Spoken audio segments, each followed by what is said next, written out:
Our story is a true voyage of discovery, a journey of more than 100 years.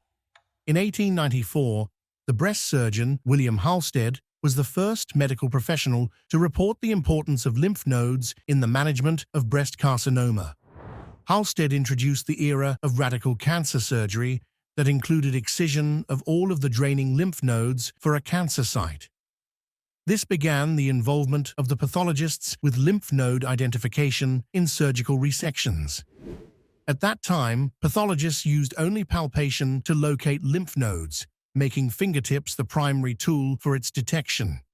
Overall, the palpation method for lymph node identification has been a cornerstone in pathology.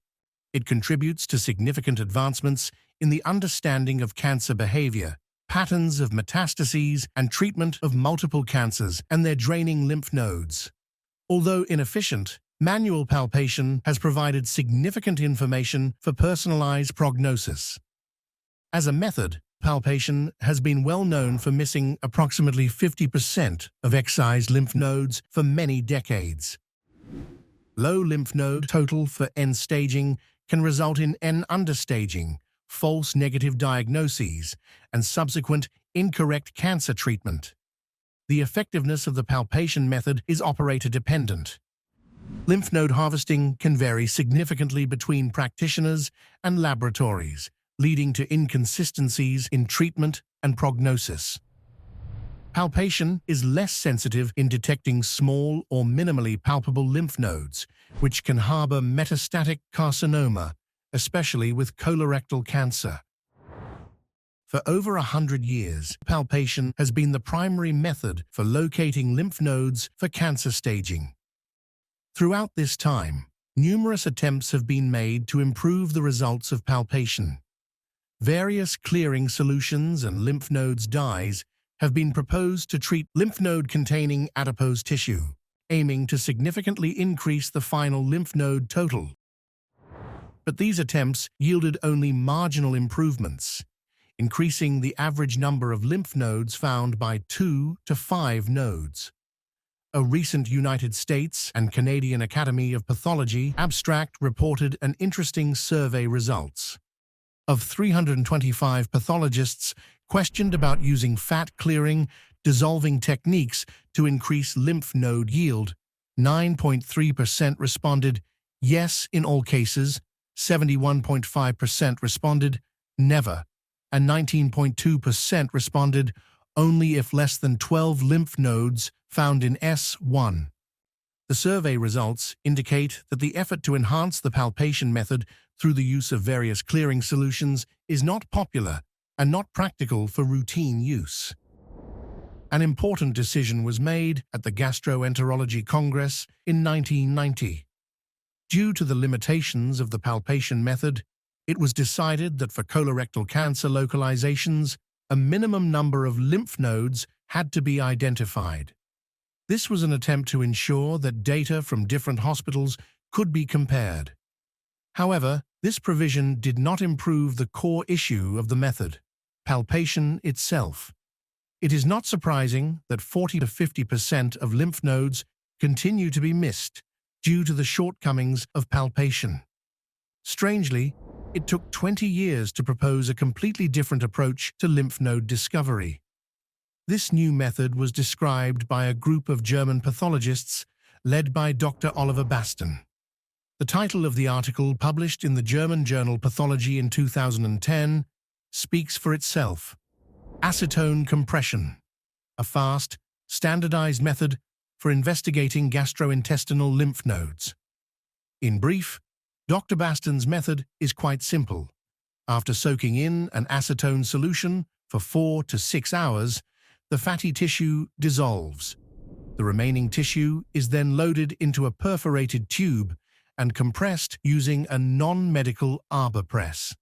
Since the acetone has already dissolved the fatty tissue, the compression process removes the acetone along with most of the fat, leaving behind the lymph nodes and stroma. As a result, the tissue volume is reduced by 90% or more, making embedding practical. Oddly enough, this article went almost unnoticed by the pathologist community, Furthermore, Dr. Baston and his colleagues never implemented this idea into a medical-grade device. They only intended to demonstrate the acetone compression method itself. The device, which exists as a prototype to this day, was never intended for use in gross rooms. When Dr. Oleg Ratner learned about the acetone compression method, he decided to approach it from the perspective of gross room use. It took several years to develop the LNL 300, a medical-grade device that utilizes the acetone compression method. Let us briefly compare the traditional palpation method with the acetone compression method implemented in the LNL 300. Compared to the palpation method, the bench time required for lymph node harvesting is significantly reduced, making it cost-effective and practical for routine use in gross rooms. The LNL 300 not only increases the yield of lymph nodes, but practically allows for the harvesting of 100% of lymph nodes, including those smaller than 1 millimeter. Additionally, tumor deposits are always included. Consequently, the need for second look or regrossing sessions is completely eliminated. Moreover, trimming for cassetting is streamlined, as the size of the tissue compressed by the LNL 300 matches standard cassette sizes. The LNL 300 is particularly effective for neo-adjuvant cases when lymph nodes are not easily palpable. The American Joint Committee on Cancer updates its recommendations regularly. The newly published information aims to improve the accuracy of cancer staging. The 9th version of AJCC Cancer Staging System added details for tumor deposits, lymphovascular invasion, venous invasion, and nerve invasion. Let's take a close look at these images. This image depicts lymph nodes found by palpation. Note the single lymph nodes surrounded by only a thin layer of fatty tissue, making it highly unlikely to identify tumor deposits, vascular invasion, or nerve invasion. Now let's examine the image of lymph nodes found using the LNL 300. Note that these lymph nodes are surrounded by a significant amount of stroma and vascular tissue.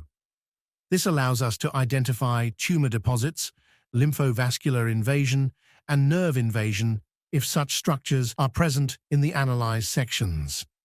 Now let's take a close look at the LNL 300 device itself. Our lymph node locator, LNL 300, stands out for its simplicity and high-quality construction. As you will learn soon, you can take it apart and put it back together in just seconds, and you won't need any extra tools to do so. The main parts of the LNL 300 include 2 chambers, a compression arm, a top piece, and a mounting base. The mounting base can be attached to any surface of your choice, using either the 2 unthreaded through holes or the 4 threaded holes on the opposite side. While convenient, this is not mandatory and is entirely up to the operator. When assembled, the 2 chambers and the top piece form a compression chamber. Also included are a blocking plug, a shaft lock, a cutting chamber, a stub, a cleaning tool, a spatula, and a blade handle that accepts a standard short trimming blade commonly used in gross room environments. To assemble the device, start by placing the short chamber first. Next, secure the distal end of this short chamber with the blocking plug. Then, insert the long chamber, which will be locked in place by the retractable plunger that's permanently attached to the base. Now, attach the compression arm. This is the only moving part of the LNL 300. The compression arm features a lead screw with a rotation handle on one end and a parallelepiped piston on the other. It arrives fully assembled and requires no maintenance. To keep the compression arm steady, there's a locking mechanism pre-installed at the end of the base. Insert the supplied shaft lock atop of the lead rod and use 2 retractable plungers to secure it in place. This will help guide and position the threaded rod of the compression arm. For ease of use, keep the piston at the proximal end of the long chamber. This arrangement provides more space for placing the specimen. Now the device is ready for loading with pre-soaked fatty tissue. Once the specimen is in place in the compression chamber, slide the top piece into position to close the long chamber. Now let's take a look at the LNL 300 in the gross room environment. Here's the bucket with acetone, where we've kept the fatty tissue for over 6 hours. We'll move it onto a pad to absorb the excess fluid and gently press it to speed up the process. Next, we'll prepare the specimen for processing by dividing the fatty tissue into smaller segments. Now we'll begin loading the specimen into the LNL 300's compression chamber.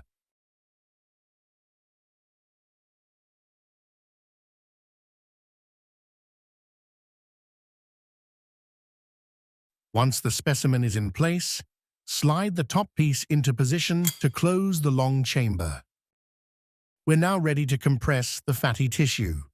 To begin, place your hand under the lead screw and start turning the handle fairly quickly. When you start to feel resistance, switch to using the wheel handle. It has special finger grooves for better grip. At some point, the resistance will become too strong to keep turning the handle, but the pressing process isn't finished yet. At this stage, we recommend pausing for about 3 to 4 seconds. Even after you stop turning, fluid will continue to flow through the chamber's perforated walls. After pausing, you should be able to make at least one full turn of the handle easily. Pause again for 3-4 seconds, then make another full turn, followed by one final pause and a last full turn of the wheel handle. The tissue compression process is now complete. Slide out and remove the top piece. Loosen the pressure on the blocking plug by turning the handle 2 to 3 times counterclockwise. Remove the blocking plug and attach the cutting chamber. Then, start turning the wheel handle forward to move the compressed tissue block into the cutting chamber. You won't feel any resistance, and this process won't take long.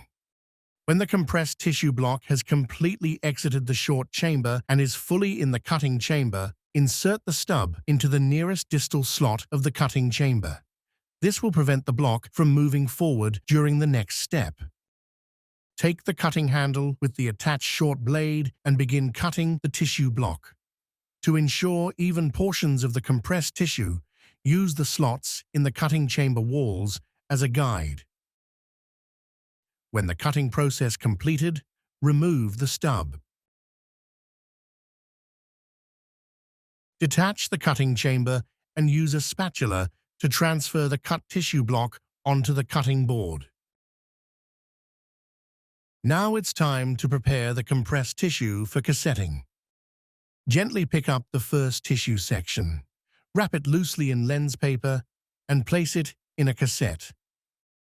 One might ask, why use lens paper? The answer is simple. If we place the tissue sections directly into the cassettes after cutting, they fit perfectly with a microscopic gap.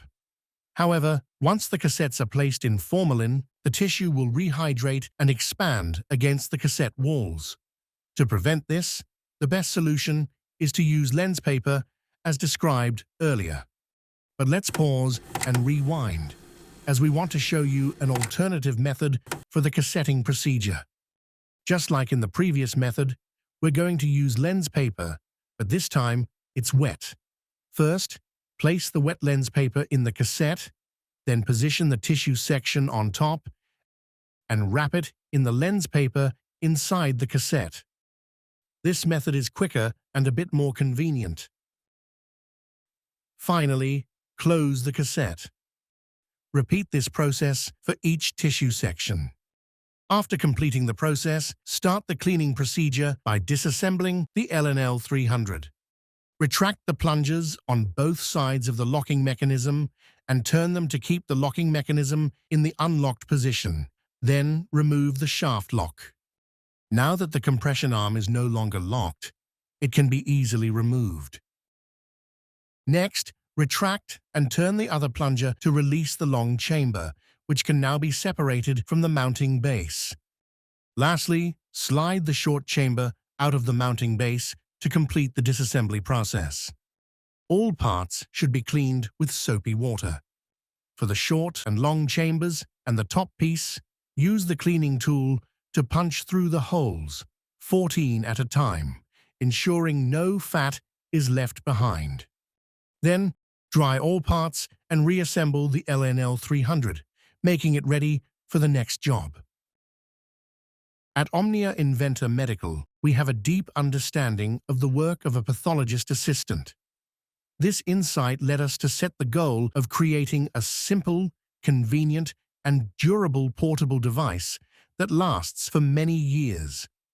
A key advantage of LNL 300 is the absence of disposable parts that require regular replacement to maintain functionality. In our case, a hospital only needs to make a one-time purchase and can rely on the device for many years.